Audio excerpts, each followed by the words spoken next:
Boa noite. Vamos iniciar então mais um estudo do Evangelho de Mateus, que nós realizamos já há alguns anos. Estamos atualmente no capítulo 19 do Evangelho de Mateus, que é na passagem, especificamente na passagem conhecida como o jovem rico, né? Algumas traduções trazem como conceito o mancebo rico, ou o jovem mancebo, né? E do que trata essa passagem? No primeiro versículo, que a gente explorou, essencialmente, a gente refletiu sobre a vida em si. Mas não a vida enquanto existência, enquanto funcionamento fisiológico, mas uma outra perspectiva de vida. A vida espiritual. E aqui, no texto bíblico, vai se chamar vida eterna, né? A vida verdadeira. Ou uma outra expressão bem poética, um amigo nosso, Willy de Barros, lá de Belo Horizonte, numa música, ele fala sobre a vida viva. Vida viva, né? E aí a gente trabalhou na primeira reunião, fazendo esse parâmetro, né? Esse paralelo entre essa vida viva, essa vida verdadeira, a vida eterna, e o simples ou mero existir, estar no mundo, estar encarnado, né? Então, a gente foi trabalhando com essa perspectiva. Quando chegou nos versículos posteriores, né, ou no versículo posterior, que a gente vai trabalhar em 2 semanas, na semana anterior e essa semana de hoje, aí a gente já aprofundou a questão. Aí o aprofundamento começou porque a gente começou a ver a perspectiva de mandamento. Não foi o que a gente viu? Vamos lembrar um pouquinho, ó. Eu até mantive uns slides das semanas anteriores, né? O versículo 17. Mateus capítulo 19, versículo 17. E ele disse-lhe: por que me chamas bom? Não há bom senão um só, que é Deus. Se queres, porém, entrar na vida, a vida verdadeira, a vida viva, guarda os mandamentos, que foi a partícula, né, o fragmento do versículo que a gente decidiu discutir e analisar aqui. Então, olha só. Bom mestre, o que tenho que fazer para entrar ou ganhar a vida eterna? Jesus propõe um questionamento para ele. Provocativo, né? Por que você me chama de bom? Quais qualidades você enxerga em mim? Bom, somente o Pai que está nos céus. Se eu tenho uma bondade que você percebe, essa bondade em si não é minha. Ela é uma bondade fruto de um reflexo, uma bondade refletida. Essa bondade é de Deus, esse atributo é de Deus. Ou seja, aquele que vive a vida verdadeira, que vive a vida viva, a vida eterna, é aquele que no mundo reflete a luz ou a bondade de Deus. Pronto. É aí que a gente chega no ponto central que a gente tem analisado desde a semana passada. E o que é viver no mundo a bondade de Deus, ou refletir no mundo a luz de Deus? No que consiste? Cumprir com seus mandamentos. E aí nós passamos a semana passada a reunião inteira discutindo a noção, é uma noção, porque é um pouco vago, né? Para a nossa percepção ainda é vago. À medida que a gente cresce, à medida que a gente amadurece espiritualmente, a percepção vai ficando mais precisa. No nosso estágio evolutivo, ainda a gente vê entre brumas, né? Em neblina. Então, o que o Paulo vai dizer. E então verei face a face, ou seja, claramente, assim como sou visto. Mas então, a gente tem um olhar meio turvo sobre o que é em si o mandamento de Deus, ou os mandamentos de Deus, né? Mandamentos aparece na tradição hebraica, né? A palavra em hebraico é mitzvah. Mitzvah. Os mandamentos, algumas pessoas traduzem como preceitos, né? Os rabinos contaram ou identificaram na Tanar e na Torá. A Torá são 5 livros básicos de Moisés, né? Gênesis, Êxodo, Número, Deuteronômio, né? E Levítico. Ali a Torá é a lei, é o fundamento da espiritualidade profunda judaico-cristã no mundo, na Terra. E depois vem os profetas, a literatura sapiencial, a literatura histórica do povo hebreu, né? Salmos, Cântico dos Cânticos, os livros dos profetas todos, aí a Tanar. Quando a gente analisa toda essa literatura sagrada do Velho Testamento, os mestres da lei, os doutores da lei, os rabinos, eles identificavam 613 mitzvot. Mitzvot é o plural de mitzvah. 613 mandamentos, ou 613 preceitos.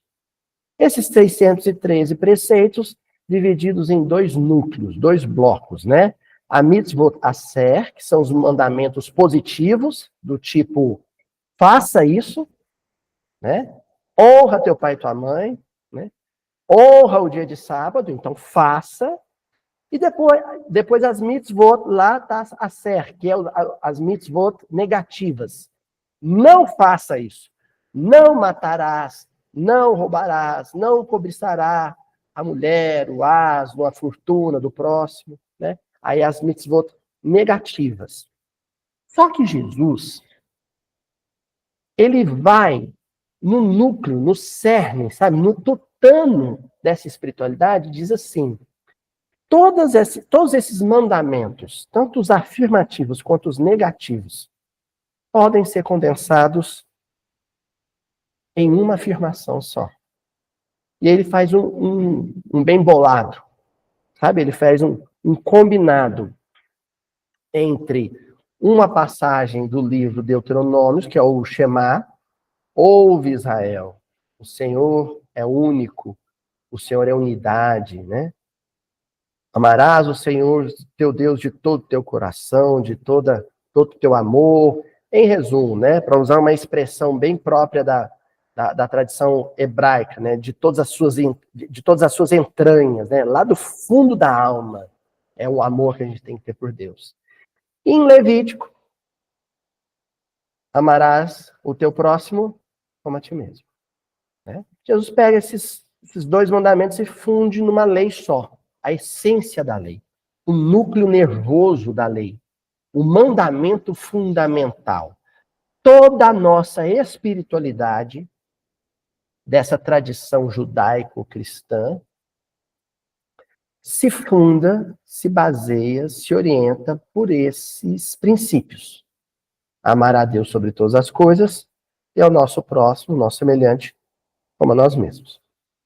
Até aí, tá claro? Porque eu estou fazendo um resuminho da semana passada. Pois bem, se a gente pensar em mandamento, Deus manda e a gente obedece, a gente cumpre, certo?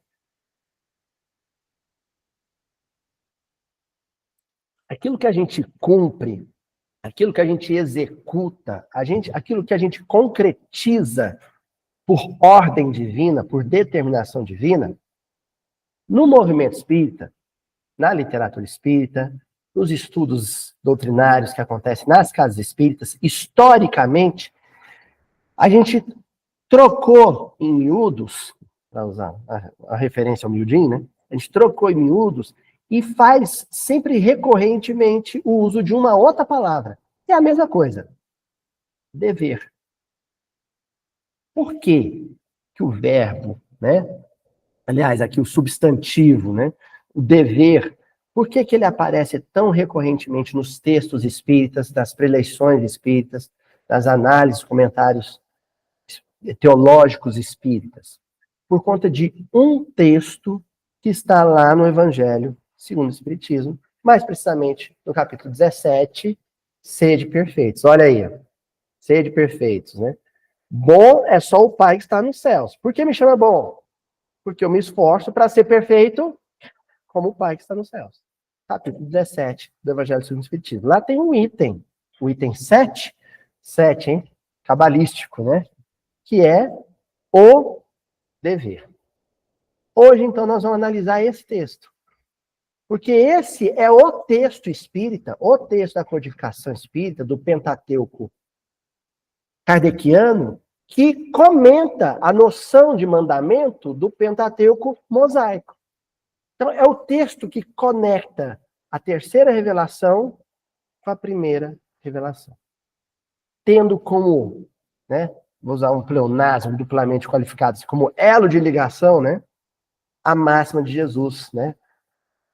Toda a lei e os profetas se resumem em 2 mandamentos. Amar a Deus sobre todas as coisas e ao próximo como a ti mesmo. E aí, tudo bem, gente? Bem, primeira coisa que eu quero chamar a atenção no texto O Dever é a autoria dele. Vamos ver se vocês estão bons aí, hein? Os veteranos, principalmente. Quem é o autor do texto O Dever? É um texto icônico, um clássico do Evangelho segundo o Espiritismo. Quem é o autor? Esse sujeito tem 2 textos que colocou ele assim no Olimpo da autoria espiritual kardeciana. Ó, vou dar uma dica. O pessoal de casa já tá vendo o nome aqui, é covardia, né? Mas vocês aqui no salão vão sofrer um pouco. Ó, é o mesmo autor do texto do capítulo do amar ao próximo como a si mesmo, a lei de amor. Lázaro. Por que eu pus em destaque um texto de 1863, né? Ele dita essa mensagem através dos médiuns do núcleo pioneiro do movimento espírita mundial, em Paris, né? Ele dita essa mensagem em 1863, e o fato dele ser o autor, né? E aí a gente tem que pensar em quem é Lázaro, né? O fato dele ser o autor é muito significativo para esse texto. Quem é Lázaro? Lázaro é um personagem bíblico de uma das passagens mais emblemáticas do Evangelho de João, né? Lázaro, de Betânia, da cidade de Betânia, irmão das senhoras, da senhorita e da senhora, né? Marta e Maria, certo? Lázaro tem uma morte aparente, era amigo pessoal de Jesus, amigo de infância, né? As famílias se conheciam, e aí Jesus, entre aspas, ressuscita Lázaro. Né? Quem é Lázaro, então? Biblicamente, ele é o morto que volta à vida. O morto que revive. Aquele que estava morto na escuridão e que passa a estar vivo na luz. Certo? Qual que é o primeiro conceito que a gente estudou nessa passagem? Vida eterna. Aham. Ó, uma passagem. Essa passagem do jovem rico, gente, ela trata sobre a percepção, a perspectiva de vida. E aí, nessa passagem que trata sobre a percepção correta, lúcida, de vida, Jesus fala, olha, para ter a vida, para viver a vida verdadeira, para viver a vida viva, você tem que cumprir os seus mandamentos. Você tem que cumprir o seu dever. E aí, no texto que trata do cumprimento dos mandamentos, no cumprimento das mitzvot, quem é o autor? O que era morto e depois vive. O que meramente existia e depois passa a viver uma vida viva. Uma vida verdadeira. Quem cumpre os mandamentos de Deus, quem cumpre o seu dever, está vivo. Vivo mesmo. Quem não cumpre o seu dever, pensa que está vivo. Acha que está vivo. Porque respira, acha que está vivo, porque come, acha que está vivo, porque ganha dinheiro, porque dirige, porque, né, joga bola, porque assiste novela. Mas apenas e tão somente existe. Está no mundo. Viver, só existe vida no cumprimento do dever. Profundo isso, né? Esse rapaz, o jovem mancebo, ele jurava que vivia uma vida boa. Ele cai do cavalo. É como se Jesus falasse assim, rapaz, vem cá, deixa eu te falar o que é viver. Olha as suas roupas, olha as minhas. Olha os seus amigos, olha os meus. Olha o que você faz com as suas horas. Olha o que eu faço com as minhas horas. Quem é que está vivo? Ele não queria seguir Jesus? Se ele queria seguir Jesus é viver a maneira de Jesus. É viver como Jesus. Então, primeiro ele precisava renascer, reviver. Sair da morte e entrar na vida. Sair da escuridão e abraçar a luz. Por isso nós escolhemos o texto de Lázaro. Aquele que estava em trevas, né? No sepulcro, e Jesus diz o que para ele? Quem se lembra? Qual a ordem, o mandamento que Jesus dá para ele? Sai para fora, sai da escuridão, vem para a luz. Vem viver, Lázaro. Você está morto. Esses 4 dias, eu não sei não, vou chutar, mas vamos supor que Lázaro tinha 40 anos. Não tem lugar nenhum, viu, gente? Aí o problema das pílulas, vai corta. A Luísio disse que Lázaro tinha 40 anos. Não sei. Mas isso é muito simbólico. 4 dias, 40 anos. Por quê?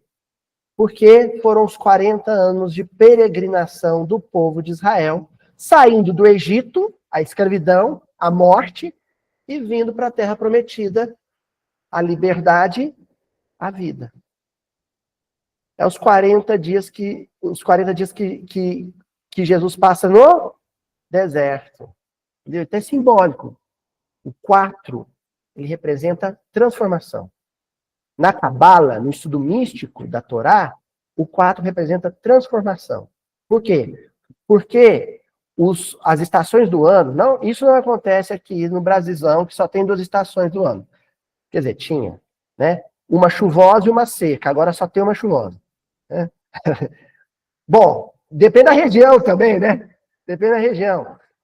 Mas o fato é que no hemisfério norte, ou seja, na parte de cima da linha do Equador, as estações do ano são muito precisas. Quando fala assim, solstício de inverno, agora vai ter o solstício. Realmente, naquele dia começa a nevar. Entendeu? É muito preciso. E as estações, portanto, elas têm 3 meses. Quer dizer, você vai contando. Primeiro mês, primavera. Segundo mês, primavera. Terceiro mês, primavera. O quarto não é primavera mais, já é verão. Ou seja, o primeiro mês do verão. E assim vai. Então, o 4 representa a mudança, a transição, a passagem de um ponto para o outro, entendeu?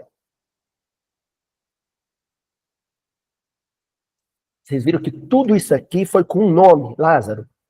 Agora que nós vamos começar a ver o texto. Isso é miudinho. Ó, quero aqui falar, Lázaro dizendo, quero aqui falar apenas do dever moral, e não do dever que as profissões impõem. De cara, o Lázaro já falou o seguinte, olha, quem acha que acordar cedo, se barbear, colocar um uniforme, pendurar um crachá, bater o ponto, sentar e fazer tudo que o chefe mandou, bater suas metas, quem acha que isso é cumprir o dever, não é o que eu vou falar aqui. Não é o dever da vida viva. Esse é o dever de quem meramente, simplesmente, existe. Sim, porque tem gente que se acha o suprassumo porque nunca faltei do serviço. Trabalho na mesma firma há 30 anos, trabalho doente. Nunca faltei do serviço. E aí se acha virtuoso, por isso. Quando virtude é uma coisa muito mais exigente, muito mais complexa. Sabe por quê? O que você cumpre profissionalmente tem itinerário. Bom, pelo menos deveria ter, né? 8 horas de trabalho, né? Entrei, sou trabalhador da firma. 6 horas da tarde, sei lá, né? 8 horas cumprida, não sou mais. Estou dizendo deveria ser porque tem gente que é funcionário da firma em full time, né? tempo integral. Isso aí, coitado, é o workaholic, é doente, vai ter burnout mais dia ou menos dia. Vai precisar tomar remédio para continuar trabalhando ou vai entrar para a estatística absurda do INSS de afastamentos psiquiátricos. O campeão de afastamento né, do INSS são os afastamentos psicoemocionais. Olha só o que é na sociedade que pensa que está viva. Fora as doenças por tabela, né?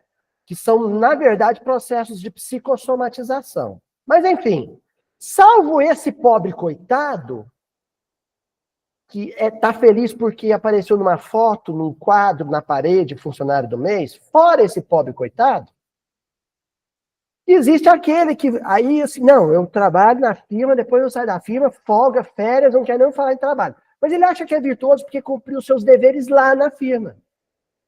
Mas não há garantias de que ele foi virtuoso fora da firma. Às vezes é um excelente profissional. Profissional. Um péssimo pai. Um marido ausente. Ou um marido hostil. Ou uma esposa indiferente, ou uma esposa hostil. Entendeu? Então é por isso que o Lázaro vai dizer, olha, coloca esse... Né, ele está escrevendo em 1863, é o boom da Revolução Industrial, né? O ápice do capitalismo na sociedade de bens e consumo, produção de bens e consumo de bens, né?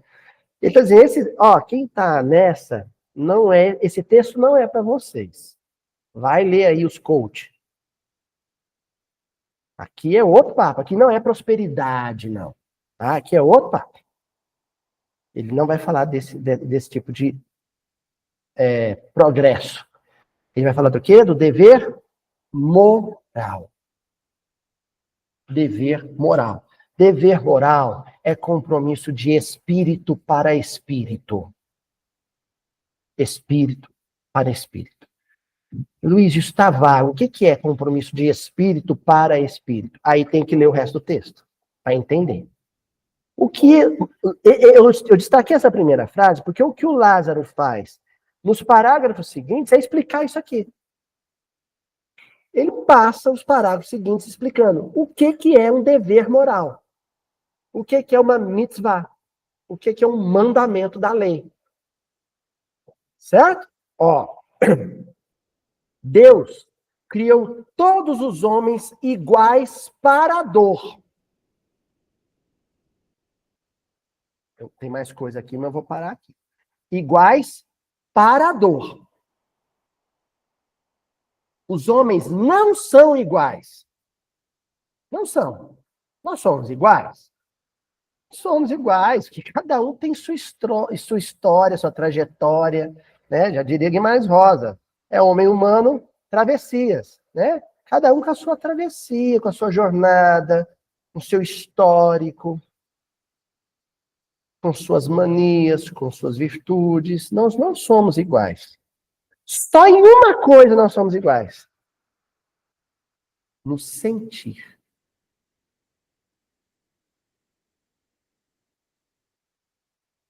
Aí, perder um filho é perder um filho. Pro rico e pro pobre. Pro japonês, pro brasileiro. Pro espírita e pro budista. Dor é dor. Nós somos todos iguais no sentir. Sentir o quê? A vida. Sentir a vida. E a vida é um negócio tão bom que dói. A vida é um negócio tão extraordinário, tão grande, que dói. O peso de estar vivo. Quem vive, não quem existe. Por quê? A maioria das pessoas apenas existe. Porque viver, na concepção que nós estamos analisando aqui, é um negócio muito grande. Né? Como diríamos, a Mega Blaster Power Plus. A vida é intensa, Demais. Não quero isso não. É um negócio tão espetacular que pesa. Tá entendendo? Então, a vida é viver a dor. A dor. Assim, se você apenas existe, o que você chama de vida é uma coisa que está restrito, circunscrito a você. Então, se você não está doente, não dói. Se você não está com fome, não dói. Se você não está com frio, não dói. O dia que você está com frio, dói. O dia que você sente fome, dói. Então, não é o tempo inteiro dor. Então, não é tão intenso. Agora, quando você vive conectado, sabe, de espírito para espírito, dói o tempo inteiro. Porque no dia que você tem trégua, no dia que você não tem fome, alguém tem. E a fome do outro dói no seu estômago. Vocês entenderam por que essa vida ela é muito mais intensa? O dia que você não está com hérnia de disco, alguém está. E esse alguém com hérnia de disco dói em você como se fosse sua a hérnia. Entenderam? Então, é intenso. É intenso, é muito mais intenso. Essa é a vida de quem percebeu, constatou que somos todos iguais para a dor.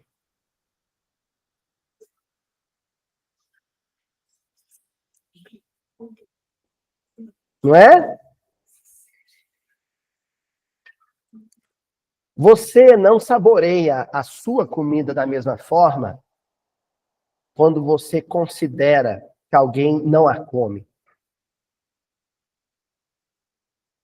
Vocês estão começando a sentir no ar qual foi o impacto da fala de Jesus para esse jovem? Vai, vende tudo que tem, dá aos pobres, depois me segue. Não se admita bem e feliz com a sua fortuna, enquanto outros não as têm. Enquanto outros não têm o suficiente. Sofra com a miséria dos outros. E na hora que você sofrer com a miséria do outro, ser rico no mundo não fará mais menor sentido para você. A ponto de você dar tudo e seguir sem. Estão notando? Ó, você pode ser rico no mundo, mas quem é rico no mundo sofrendo a dor do outro, não liga para a própria riqueza. A ponto de, se Jesus falasse isso para você, hoje você fazia. Não, eu tenho. Eu tenho dinheiro. Eu moro bem. Eu tenho. Mas isso, eu sou tão indiferente a isso, que se amanhã Jesus falar para mim, faz, e Jesus há formas inarticuladas, não verbais de Jesus te dizer, faz. Jesus já disse isso para muita gente. Que não se importava com aquilo. Aí foi lá e fez.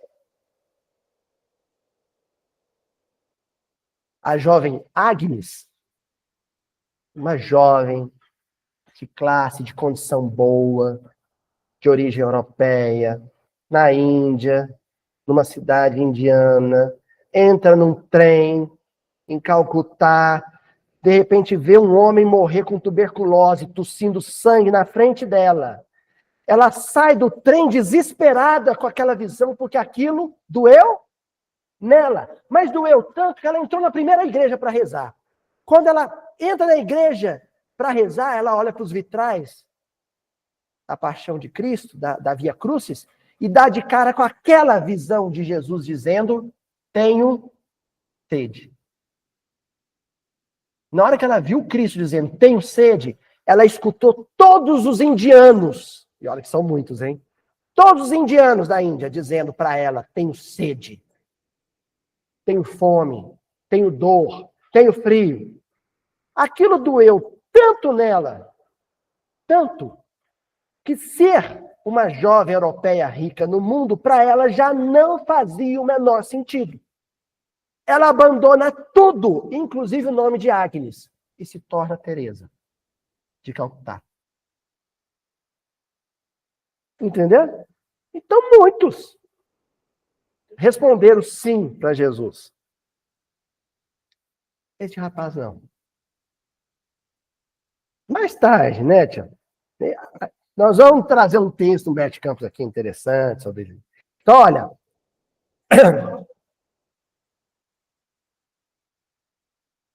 Muita gente. Muito. E eu vi muita gente lá na África que largou tudo e foi. Né? Muita gente aqui no Brasil que largou tudo e foi. E muitos que não largaram tudo, mas estão prontos. É só falar que eu largo. Porque isso para mim não faz diferença. Não faz minha cabeça.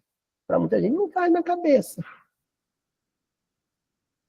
O que faz a cabeça de muita gente, o que pira muita gente, o que guia a vida de tanta gente, para este não faz diferença. Certo?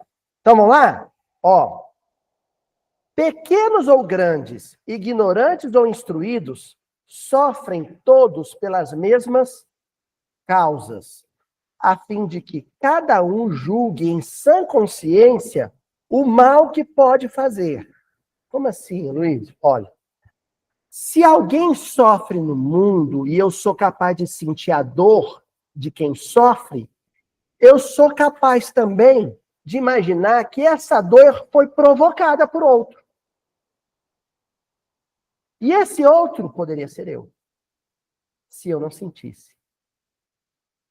Está entendendo? Não, vou explicar. Ó, vou explicar de novo, talvez eu não tenha sido claro.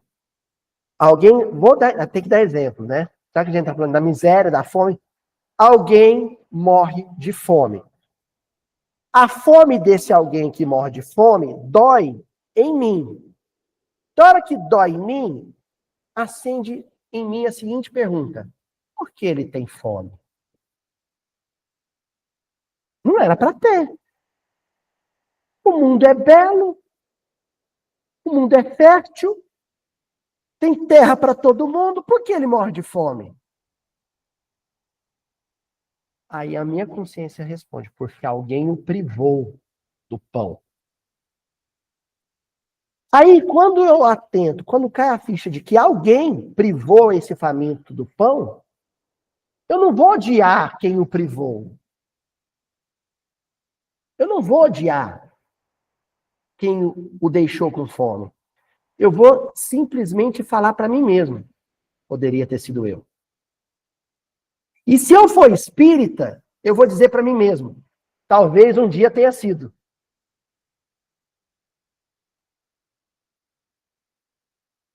O mal que, ó, a fim de que cada um julgue em sã consciência o mal que pode fazer. Potencialmente, eu posso ser o que impõe a fome ao outro. Basta que eu passe a chave no cofre, no meu armário. Basta que eu feche a minha bolsa. Basta que eu faça minhas contas, minha contabilidade, para saber se eu vou ajudar ou não. E o quanto eu vou ajudar. Porque eu vou ajudar um tanto que não falte para mim. Entendeu? Ó, continuando. A igualdade em face da dor é uma sublime providência de Deus. O que é o maior mandamento? Amar a Deus sobre todas as coisas e ao próximo como a si mesmo. Se eu não fosse capaz de perceber que o outro sofre e não me desse conta de que eu sofro o que o outro sofre, sabe de que mal eu sofreria? A indiferença. Tem aquela música, né? Diz que era a música preferida do Papa Francisco, né? Eu só peço a Deus que a vida não me seja indiferente. A música espanhola, antiga, né? Aí Deus, a providência divina, não te deixa cair nessa indiferença. Porque a pior chaga do nosso tempo é a indiferença. Você levanta muros, do muro para dentro, tá tudo bem. Então lá fora não me interessa. Eu acessei meu aplicativo, puxei meu extrato, tá tudo em ordem. Minhas contas estão pagas. Minha casa é quitada. Meu carro tá com o tanque cheio. E meu bucho também. Pronto. Então não tem nada de errado com o mundo. Não tem nada de errado com o mundo. Não é assim? Mas Deus não vai te deixar sofrer com essa chaga, com essa enfermidade muito tempo. Em algum momento ele vai te lembrar que a dor do outro é a sua dor.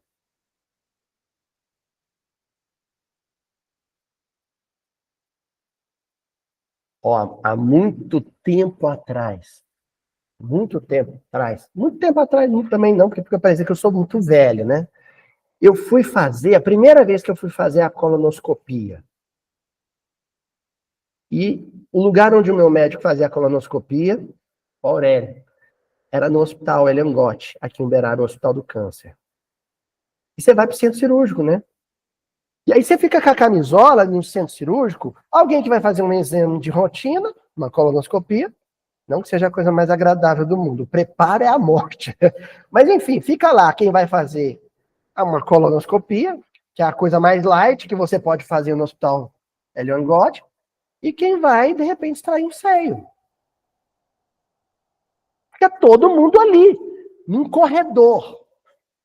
Quem já foi, sabe.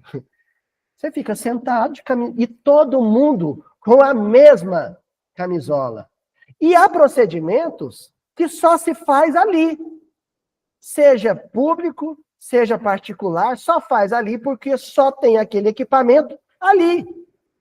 Então, me lembro que tinha eu não vou, evidentemente, citar nome, mas um fazendeiro que eu só conhecia de nome, que foi o maior proprietário de terras aqui de Uberaba, depois as fazendas dele virou bairros, condomínios fechados. Tão grande que eram as fazendas dele, depois que ele desencarnou. Porque todos desencarnam. E eu me lembro que eu estava com esse senhor em frente, assim, mas ele estava com a mesma camisola verde que eu, o professor da rede pública.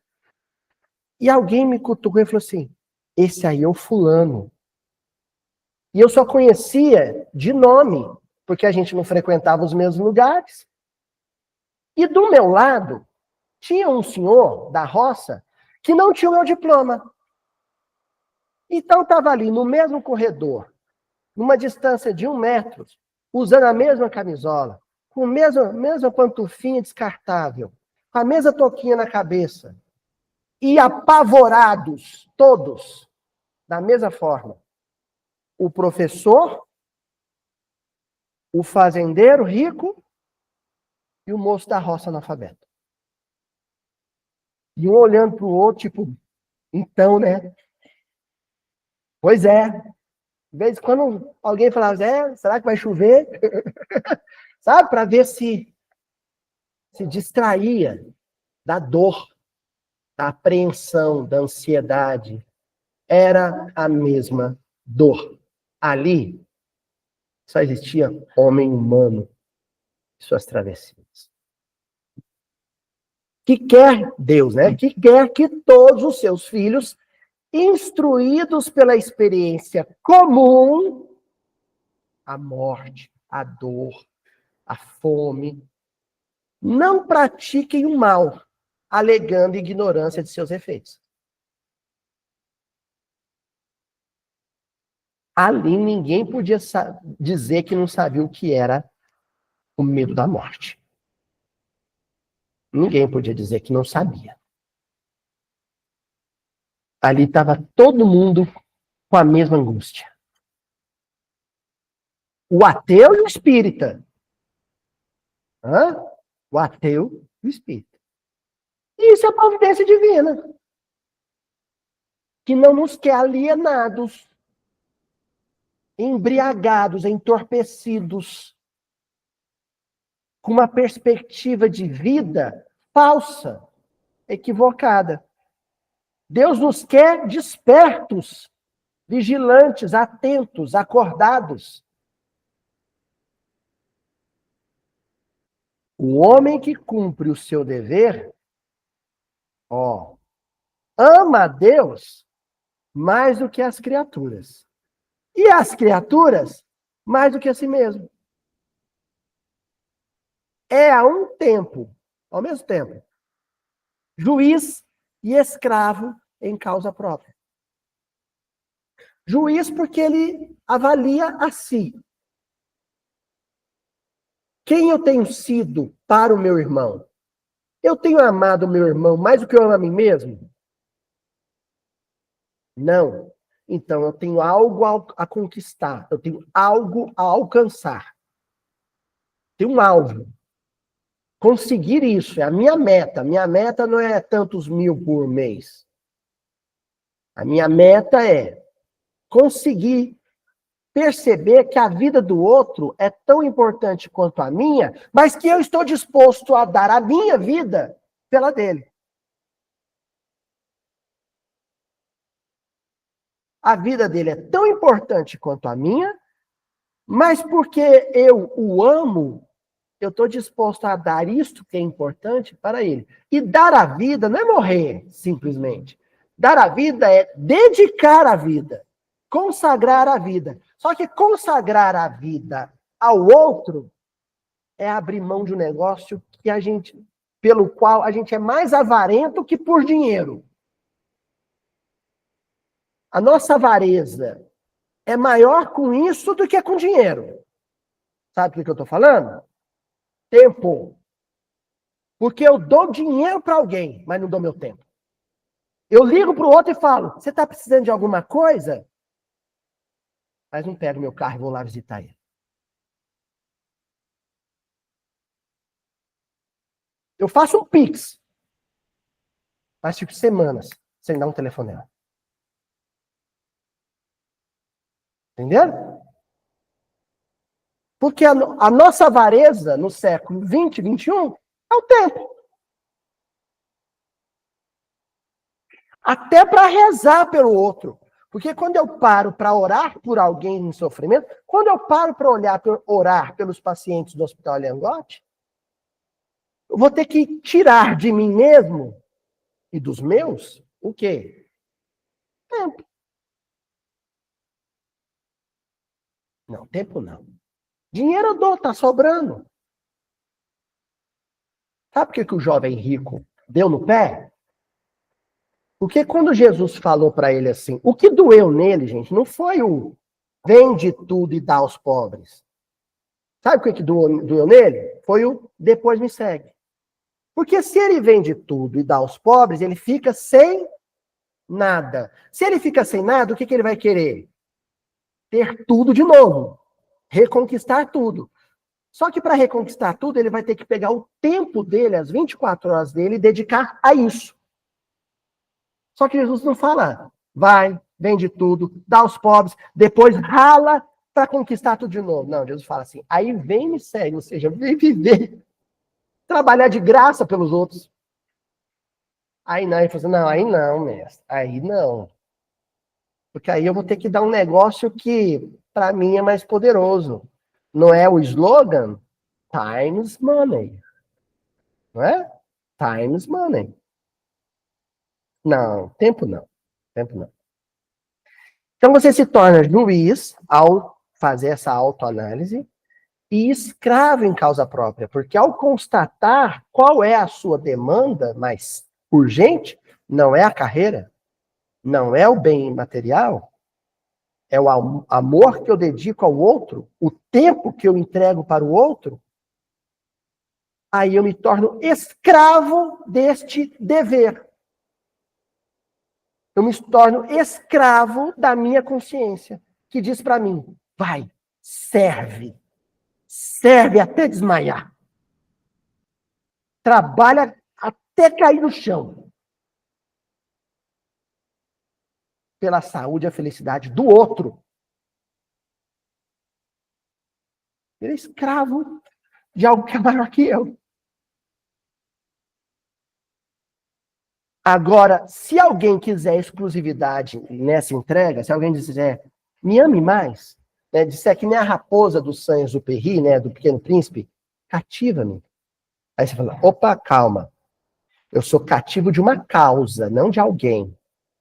E eu sou cativo de uma causa porque eu amo mais a causa do que vocês. Eu amo vocês em função da causa, mas a causa é mais importante que vocês individualmente. Do que nós estamos falando? Amar a Deus mais do que as criaturas, sobre todas as coisas. Olha só. É quando Maria com os irmãos bate no lado de fora. Chama Jesus aí. Quem é minha mãe? Quem são meus irmãos? Ele não está dizendo, eles não são meus irmãos. E nem está dizendo, ela não é minha mãe. Ele está dizendo, eu amo esta mãe de Pedro tanto quanto a minha. Eu amo este irmão de Pedro, de João, de Tiago, tanto quanto os meus.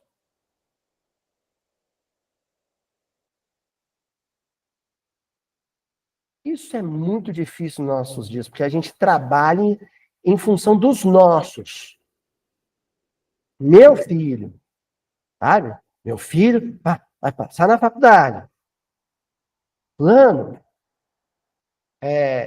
vai ter distribuição de alimento lá no centro. Vamos ajudar a gente. Não porque eu vou ter que viajar para tal lugar, levar meu filho para fazer vestibular. Mas mãe, põe no ônibus, manda ele embora.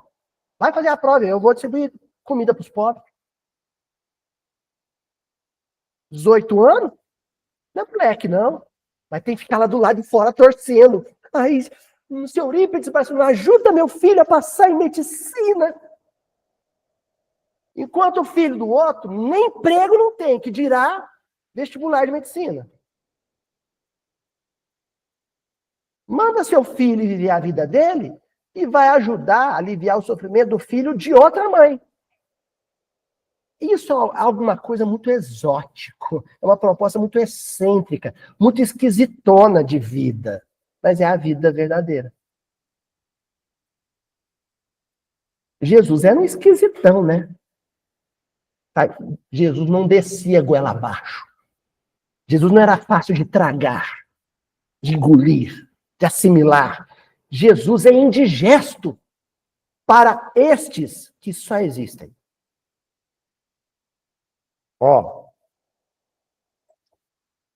Evangelho segundo o Espiritismo aí, em 37, o dever. Jamais cessa a obrigação moral da criatura para com Deus. Porque é o lance da aposentadoria, né? Porque o sujeito faz o pé de meia. Eu sonho um dia que eu aposentar, eu trabalho muito, junto, sou avarento, porque eu sonho um dia que eu aposentar e eu vou viajar. Mas essa obrigação que cessa é a profissional. A obrigação moral com Deus, qual a obrigação moral com Deus?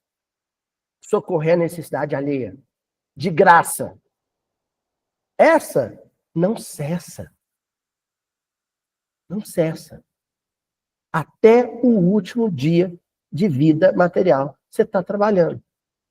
Aí você desencarna e a primeira coisa que você tem que pedir é serviço. Eu quero encontrar com a minha vovó. Eu desencarnei. Onde está a minha avó? Não quer saber onde está a minha avó. Não quer saber qual é o primeiro doente que eu tenho que socorrer. Quem que eu tenho que dar passe primeiro? Qual o primeiro centro? Viu, Celi? Cadê o Fernando? Não. O Fernando está trabalhando. Tá. Onde é que tem? Meu filho está trabalhando? Tá, eu vou trabalhar também. Mas ele está para lá, você vai trabalhar para cá. Tá bom. Depois eu vejo ele.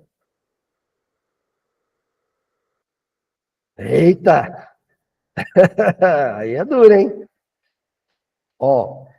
Ela, obrigação moral, deve refletir... O Fernando deve estar dando gargalhada aqui, né? Deve estar rindo. Epa, mas vocês não sabem o que espera vocês. Ó, ela deve refletir as virtudes do eterno, o E maiúsculo. Lembra? No início que a gente estudou? Por que me chama de bom? Bom é o Pai. Bondade é nele, virtude é nele. Só que na terra eu reflito as virtudes dele. Que não aceita esboços imperfeitos. Deus não é só perfeito. Deus é perfeito e perfeccionista. Não tem traço torto, não tem borrão, nada fora da linha. Deixa eu apagar, vai fazer de novo, reencarna. Tá lá os Segismundo, Missionários da Luz. Era diretor de hospital no mundo espiritual. Mas tinha uma manchinha, sabe? Tinha um crimezinho na capivara dele. Tá? Puxaram a ficha do sujeito. Opa, tem um trem que você fez lá 300 anos atrás.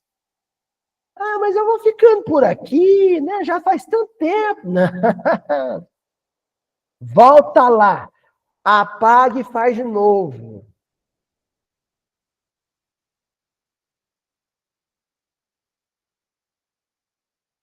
O Chico, de vez em quando eu estou ensinando tarefa para o Chico, aí eu apago, faz esse L de novo, tá feio. Aí eu falo assim, aí ele joga sujo, aí eu falo assim, é o que eu dou conta. Eu falo assim, né, não, você quer ver? Aí eu vou lá no caderno dele, um outro L bonitão que ele fez, aqui, você fez esse, não foi você quem fez? Fui eu?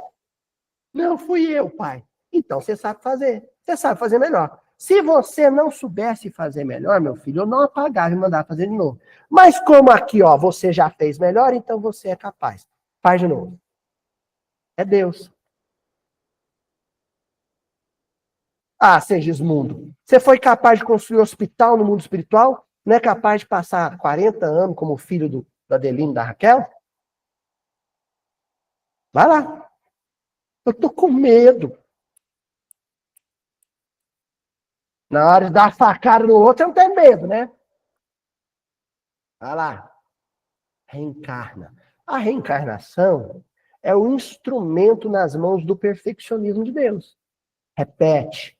De novo. Mais uma vez. Corrige. Entendeu? Ó. Porque quer a beleza da sua obra, que a beleza da sua obra resplandeça a seus próprios olhos. Deus é aquele artista, né? É o Michelangelo, quando terminou de esculpir o Davi, sentou e falou, parla.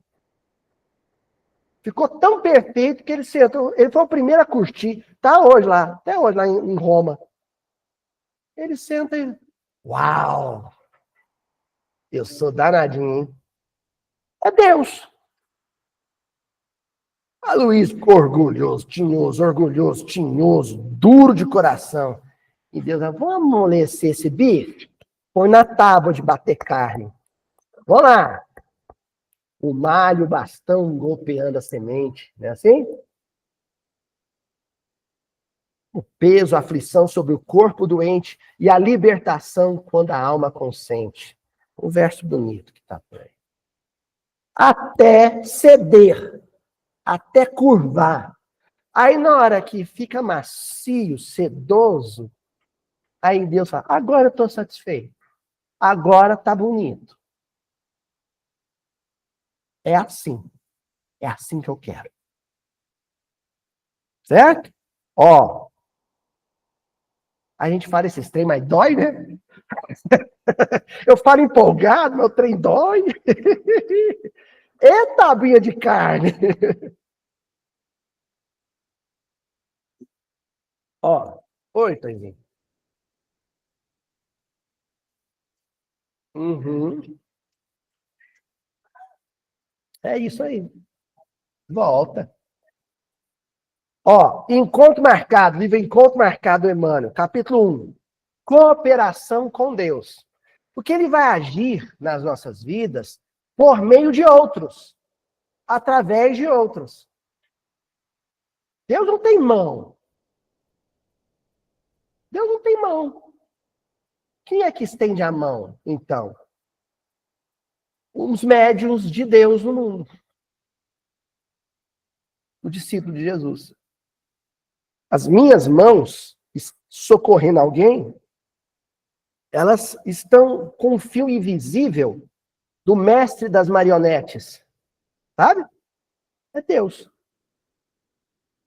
A minha boca fala para socorrer, quando ela fala para consolar, o verbo de Deus, com a voz de Deus. Quantas vezes terás dito que amas a Deus e te dispões a servi-lo? Senhor Jesus, estamos aqui nesta noite para servir em seu nome. Aí começa a reunião. Nossa, mas fulano não para de conversar, eu tô fazendo palestra, tem uma criança lá no fundo que não para de fazer bagunça, me perturbando. Mas não estou a serviço de Deus? Deus falaria isso? Vocês conseguem imaginar? Jesus no monte. Ô, gente, aí do pessoal do fundo, faz silêncio. Vocês conseguem imaginar? Aliás, não sei quem é o responsável que trouxe essa criança para o centro hoje. O ambiente de estudo profundo. Ó, o povo de casa deve estar pensando, nossa, o Luiz ficou doido, né? Ó, o filho é meu, eu falo mal dele. E quantas outras tantas terás afirmado a tua fé na providência divina? A tua fé na providência divina. Ah, eu me entrego em tuas mãos, Senhor.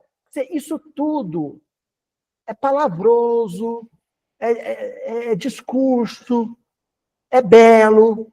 Que bom que hoje a gente fala essas coisas, em outros tempos a gente perseguia. Mas isso que está sendo proposto como vida eterna, é uma vida viva, vivida, é uma vida em que o amor a Deus e o amor à criatura é concreto. Não é aéreo, ele é concreto, é sólido.